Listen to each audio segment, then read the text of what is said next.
원망하고 불평하고 또 짜증 가운데 있었음을 용서하여 주시옵시고 다시 절기에 새겨 은혜에 감사하며 현재에 최선을 다하게 하시고 주실 약속을 따라 믿음으로 사는 저들이 되게 하여 주시옵소서.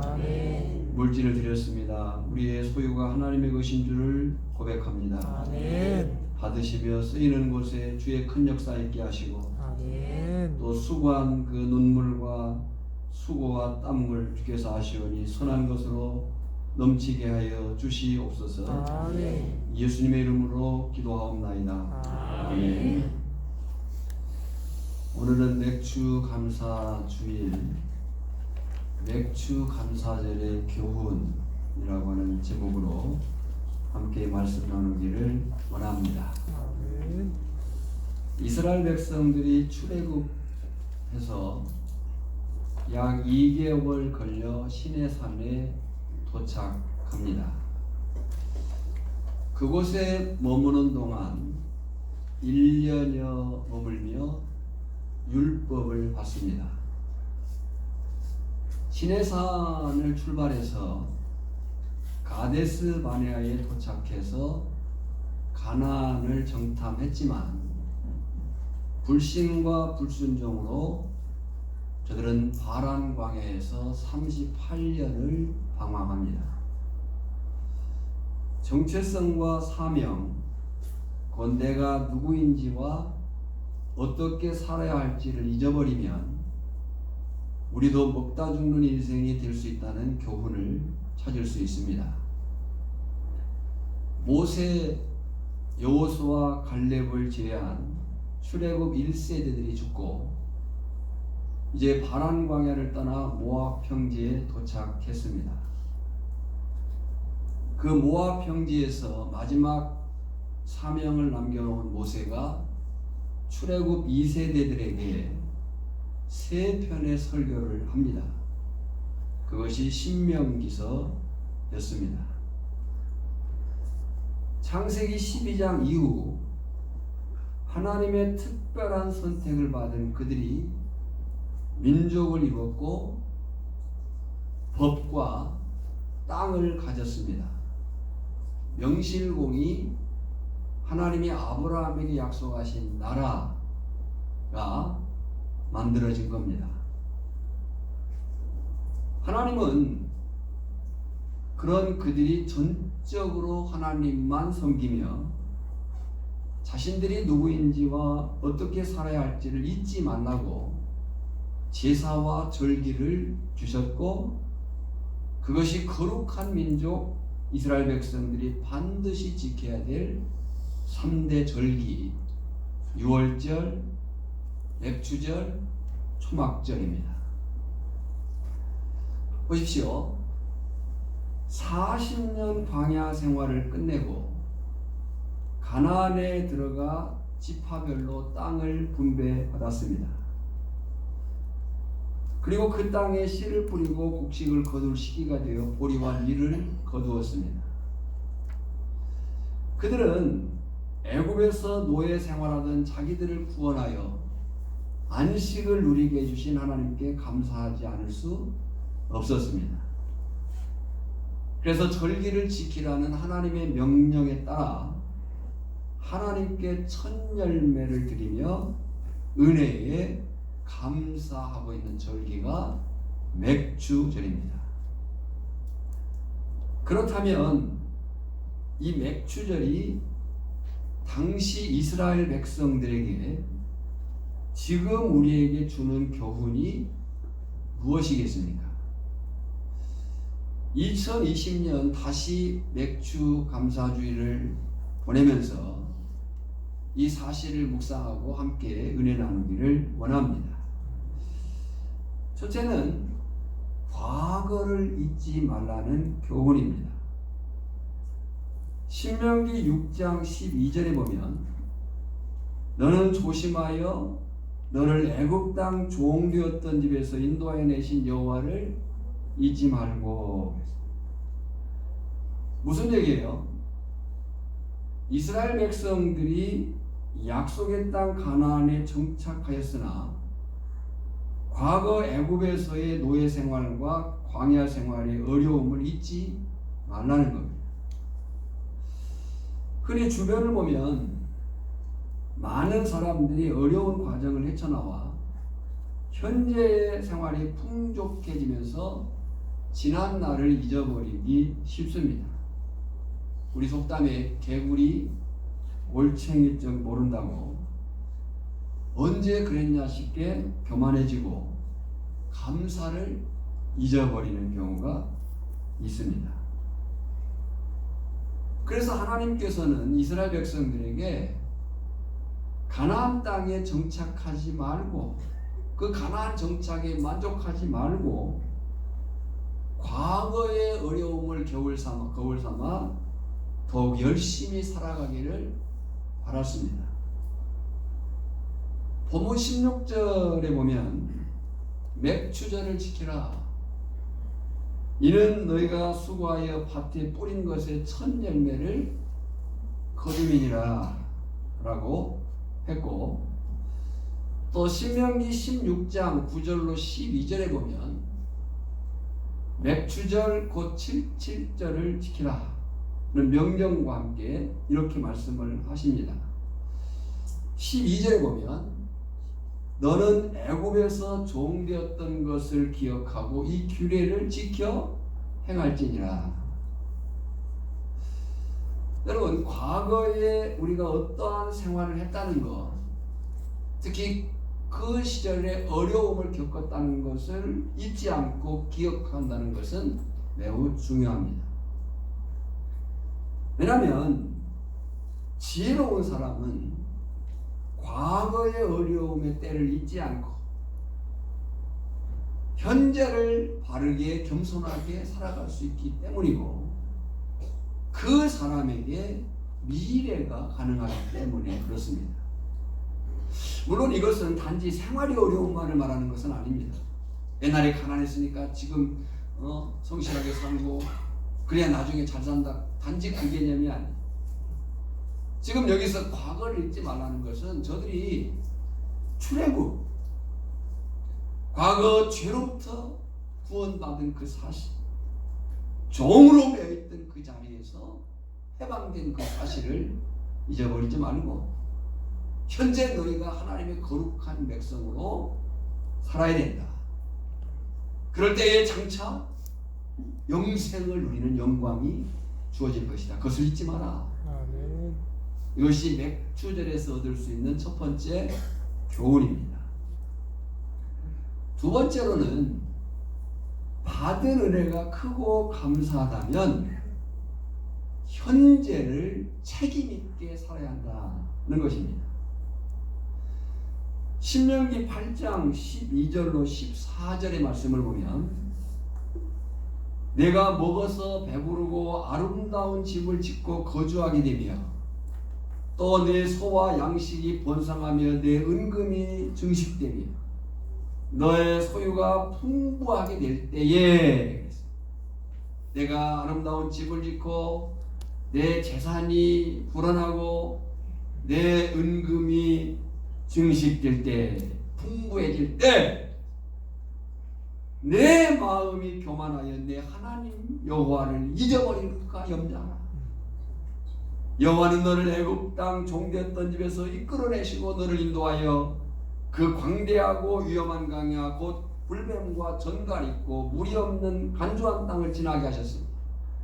또 너를 위하여 단단한 반석에서 물을 내셨습니다. 네 조상들도 알지 못하던 만나를 광야에서 내게 먹이셨나니 이는 다 너를 낮추시며 너를 시험하사 마침내 내게 복을 주려 하심이었느니라 라고 말씀합니다. 그리고 그 다음 17절에 보면 그러나 하나님이 너에게 그렇게 아름다운 집, 풍부한 재산 증식 그리고 그 풍성함 그렇게 하실 때에 내 마음이 교만하지 않게 하기 위해서 너를 어떻게 광야에서 인도했는지를 기억하고 너희들이 그 사실을 기억하여 지켜 살 때에 마침내 내게 복을 줄 것이다. 그래서 17절에 보면 그러나 내 마음에 이르기를, 하나님은 그렇게 하셨는데 내 마음에 이르기를 내 능력과 내 손의 힘으로 내가 이 재물을 얻었다 말할 것이다. 그래서 경고합니다. 18절에 내 하나님 여호와를 기억하라. 그가 내게 재물 얻을 능력을 주셨습니다. 이같이 하심은 내 조상들에게 맹세하신 언약을 오늘과 같이 이루게 하십니다. 내가 만일 내 하나님 여호와를 잊어버리고 다른 신들을 따라 그들을 섬기며 그들에게 절하면 내가 너에게 증거하노니 너희가 반드시 멸망할 것이다. 때문에 우리의 삶의 가장 큰 영적 위험이 뭔지 아십니까? 일이 잘 풀리고 조금 잘 살게 되고 여유가 생겨서 배가 부를 때 마치 그 모든 것이 내 힘으로 되었다고 생각하는 착각, 곧 죄악의 본성, 곧 교만입니다. 사실 생각해보면 지난 과거는 내 힘으로 내가 똑똑해서 된 것이 아무것도 없습니다. 아멘. 우리가 힘써서 태어났습니까? 돌이켜보면 수없는 환난 속에서 나와 함께 하시고 아멘. 나를 건져주시고 아멘. 지켜주셨던 분은 오직 하나님이셔요. 아멘. 돌아보면 그렇다는 거죠. 돌아보면 한순간도 한순간. 저도 개인적으로 순간순간 스쳐져가는 어떤 장면들이 있어요. 아찔했던 그 순간, 정말 결정적일 때 우리는 뭔가 할 수 있고 그래도 내가 뭔가를 나타낼 수 있다고 생각하지만 결정적일 때 아무것도 할 수 없었던 그 순간, 그런데 우리 하나님께서 오직 은혜로, 아멘. 할렐루야. 아멘. 오직 은혜로 우리를 여기까지 이끌어주시고 인도해 주셨다면 우리의 장래도, 나는 비록 부족하고 연약하고 실수가 있고 넘어짐이 있다 할지라도 우리 하나님께서 은혜로 인도해 주실 줄을 믿습니다. 아멘. 바로 그 하나님께 받은 은혜가 크다면 그 은혜 앞에 감사하고 현재를 책임있게 살아라 라고 하는 것이 맥주절에서 얻을 수 있는 두 번째 교훈입니다. 세 번째는 이 맥주절에는 깊은 영적인 교훈이 있습니다. 맥주절을 다른 말로 하면 77절 오순절이라고 합니다. 6월절 이후 77에 49 그 다음이죠. 이것은 구약의 맥주절인 오순절에 가나안에서 첫 양식을 먹게 되었던 것처럼 신약의 맥주절인 오순절에는 예수님께서 보내시겠다고 말씀하신 보혜사 성령께서 마가 요한의 다락방에 임하셨고 이제 그 성령님은 영원히 우리 속에 거하시게 된 축복이요 능력이신 줄 믿습니다. 다시 말씀드리면 구약의 맥주절에는 첫 열매를 거두어 받은 은혜를 감사로 하나님께 드렸습니다. 그러나 이제 신약의 맥주절 오순절에는 지금까지 모든 사람에게 내리지 않았던 성령 역사가 누구에게나 쏟아져 내리게 되었다는 거고, 거기에는 두 가지 메시지가 있습니다.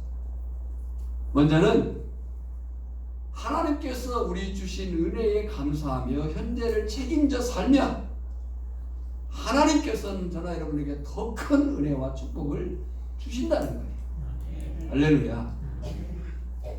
그래서 신약의 오순절에 오신 성령님은 계속해서 우리 안에 거하시고 지속적으로 열매를 맺게 하시고 성령의 열매를 맺게 하시고 영원히 줄이지 않게 하신다는 거예요. 오늘 저나 여러분에게 이 약속, 이 축복, 이 능력이 경험되기를 주님의 이름으로 소원합니다. 두 번째는 맥주전의 영적인 의미는 하나님께서 교회에 성령의 충만함을 주신다는 거예요. 하나님은요, 저나 여러분을 성령의 능력으로 거듭나게 하셨습니다.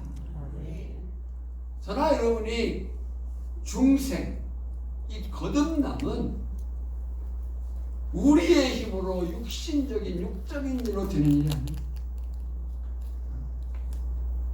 오직 성령, 물과 성령으로. 하나님께서 저나 여러분을 그렇게 성령의 능력으로 거듭나게 하셔서 천국 갈 수 있는 자격자로 삼으셔서 하나님의 자녀로 살게 하셨다는 거예요. 이것을 우리는 중생, 거듭남, 새로운 피조물이에요. 그러니까 저나 여러분이 그런 존재가 되는 거예요. 오늘 저나 여러분 어떤 삶의 방식 그 몇 가지를 바꾸는 사람들이 아니고요. 저나 여러분의 그 존재, 본질이 바뀌어버린 거예요. 영적인 사람으로, 성령의 사람으로. 아멘. 그 성령의 사람이 그 삶의 실제 속에서 성령의 거룩한 열매들을 맺어가야 되는 거예요. 아멘. 오늘 저나 여러분에게 그 열매가 맺어지고 아멘. 맺어지고 아멘. 맺어지고 아멘. 더 풍성해지기를 원합니다. 아멘. 그것이 하나님의 자녀로서의 삶이에요. 요한복음 3장 5절에 보면 사람이 물과 성령으로 나지 아니하면 하나님의 나라에 들어갈 수 없느니라. 고린도전서 12장 3절에 보면 또 성령으로 아니하고는 누구든지 예수를 주시라 할 수 없느니라. 오늘 저나 여러분이 그렇게 물과 성령으로 거듭난 새로운 피조물입니다. 아멘. 이전 것은 지나갔으니 보라 새 것이 되었도다. 성령으로 아니하고는 누구든지 예수를 주시라 할 수 없느니라. 여러분 저나 여러분을 예수 그리스도를 구주와 주님으로 하나님을 아바 아버지라고 부를 수 있다는 것 자체가 축복이요 영광이요 감사요 기쁨이요 은혜인 줄 믿습니다. 아멘. 그리고 이 땅에서 가장 큰 영광된 사명 곧 하나님을 증거하며 살아가는 사명자로 삼으셨다. 아멘. 사도행전 1장 8절 오직 성령이 너희에게 임하시며 성령이 임하시면 너희가 권능을 받고 예루살렘과 온 유대와 사마리아와 땅끝까지 이르러 내 증인이 되리라. 아멘. 여러분 이렇게 성령으로 태어난 사람, 성령으로 산 사람들 이런 역사가 교회고 하나님의 나라입니다. 아멘. 저들이 성령의 권능을 받고 예루살렘을 벗어나 유다와 사마리아와 땅끝까지 사도행전 13장 이후 바울 사도가 1차, 2차, 3차 그리고 4차 저 스바라까지 가고 싶어 했던 그 심정이 그 증인들이 오늘 여기 이 몸된 교회를 세우고 이루고 오늘 저나 여러분에게 또 이어져갈 사명으로 맡겨진 거라 그래요.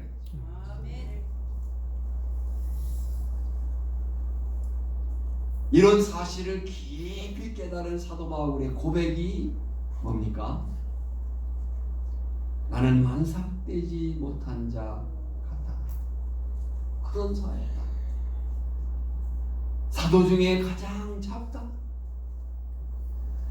여러분 사도 중에서 바울만큼 정말 다른 사도들도 물론 마찬가지 순교한 사도도 있고 그 여러 가지 힘든 사실들을 감당한 사도도 있지만 사도 바울만큼 내 수고를 참 버금하기가 어렵죠.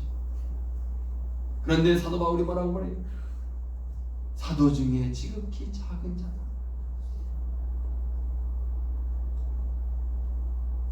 죄인 중에 계수다. 그래서 이 바울의 일생을 보면요, 그가 정말 내노라한 사람이었잖아요. 그의 출신이나 그의 성분이나 그의 그 갖춰짐이 정말 내놓으라 할 만한 그런 사람이었지만 그가 예수 그리스도를 만나고 사도권 때문에 그가 고통당할 때 자기도 사도라고 주장한 적도 있어요. 그런데 그 예수 그리스도를 만난 사도 바울의 그 모습이 점차 세워지고 또 세워지고 세워지고 또 세워지고 그 세워짐이 낮아지고 낮아졌어. 자신이 그런 내놓으라고 말한 사람이었지만 예수 그리스도를 만나 나도 사도다라고 한 적도 있지만 자기를 성도라고 얘기하고 자기를 지극히 작은 자라고 얘기하고 나중에 자기는 죄인 중에 필수다. 사랑하는 성도 여러분, 저나 여러분의 신앙의 그 걸음이 지난 그 시간들에서부터 여기 그리고 앞으로 그 걸음이 그렇게 사도 바울을 닮아 세워져 가기를 원합니다. 우리가 자꾸 착각해요. 뭔가 좀 하고 뭔가 자리를 차지하고 뭔가 좀 힘이 생기고 그러면 자꾸 자기도 모르게 어깨에 힘이 들어가고 목에 힘이 들어가고 얼굴이 굳어지고 이건 영으로 태어난 사람의 모습이 아니에요. 성령의 사람은 그 태어남 자체의 감격함을 아멘. 썩어 영원한 그 멸망에 처할 수밖에 없는 존재가 천국을 향해 가게 되도록 출생한 사람들 아닙니까? 아멘. 그들에게 뭔 자랑거리가 있어요? 뭔 교만할 것이지? 뭔 내놓을 것이지? 주여 그저 나를 살려주신 것만도 감사합니다. 그래서 그 걸음이 사도 바울을 닮아서 점차 그리고 죄인 중에 계속 참승천을 경험했던 그 바울이 신약의 20줄 성경 중에서 13권을 기록한 사도행전 13장 이후 28장 이후에 그 성령 역사를 세워놓은 그 사도 바울. 그렇게 고백한 거죠. 오늘 전하 여러분에게도 이 고백이 있기를 바라요. 그러나 고린도전서 15장 10절에서 그는 이렇게 선언합니다. 내가 나된 것은 하나님의 은혜로 된 것이니 내게 주신 은혜가 헛되지 아니하여 내가 모든 사도보다 더 많이 수고하였으나 내가 한 것이 아니 오직 나와 함께 하신 하나님의 은혜로라. 아멘. 은혜 받은 자는 은혜로 살고 은혜 앞에 감사하는 줄 믿습니다. 아멘. 사랑하는 성도 여러분, 우리 2020년 맥주 감사주의를 보내면서 다시 새기시기를 바랍니다. 감사는 우리에게 겸손을 가져오게 하고 하나님의 능력을 경험하게 하는 줄 믿습니다. 감사가 있을 때만 하나님을 기쁘게 할 수 있다. 오늘 전하 여러분에게 이런 감사가 분명하고 그 감사 안에서 거룩한 삶에 더욱 힘쓰는 그런 열심이 더욱 풍성해지기를 주님의 이름으로 축원합니다. 하나님 감사합니다. 날마다 우리 입술에서 이 감사가 끊이지 않게 하시고 혹 원망과 불평과 낙심의 것들은 예수의 이름으로 명하노니 물러갈지어다 라고 명령합니다. 기뻐 감사하고 은혜에 최선을 다 장차 이룰 그 소망 가운데에 더 힘써 믿음으로 사는 자들이 되게 하여 주시옵소서. 예수님의 이름으로 기도하옵나이다. 아멘.